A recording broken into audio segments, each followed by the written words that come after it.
අද දිනේ සිට ආරම්භ වන නීති දිග මෝසම් තත්ත්වයේ දිවයින හරහා ක්‍රමෙන් ස්ථාපිත වෙමින් පවතින බව කාලගුණ විද්‍යා දෙපාර්තමේන්තුව අනතුරු අඟවයි. ඒ අනුව බස්නාහිර සබරගමුව වයඹ මධ්‍යම සහ දකුණු පළාත්වල විටින් විට වැසියෝ ගිගුරුම් සිත වෙස ඇතිවිය හැකි බව එම දෙපාර්තමේන්තුව සඳහන් කර සිටී. බස්නාහිර සහ සබරගමුව පළාත්වලත් ගාල්ල මාතර පුත්තලම නෝරෙලිය සහ මහනුවර දිස්ත්‍රික්කවලත් ඇතැම් ස්ථානවලට මිලිමීටර් 75ක පමණ තරමක තදවැසි ඇතිවිය හැක.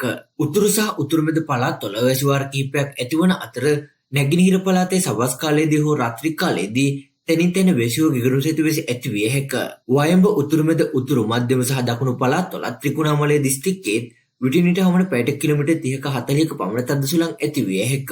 ගිගුරුම් සහිත වැස්ස සමග ඇතිවිය හැකි තාවකාලික තද සුළං වලින් සහ අකුණු මගින් සිදුවන අනතුරු අවම කර ගැනීමට අවශ්‍ය පියවර ගන්නා ලෙස කාලගුණ විද්‍යා දෙපාර්තමේන්තුව මහජනතාවගෙන් ඉල්ලා සිටී.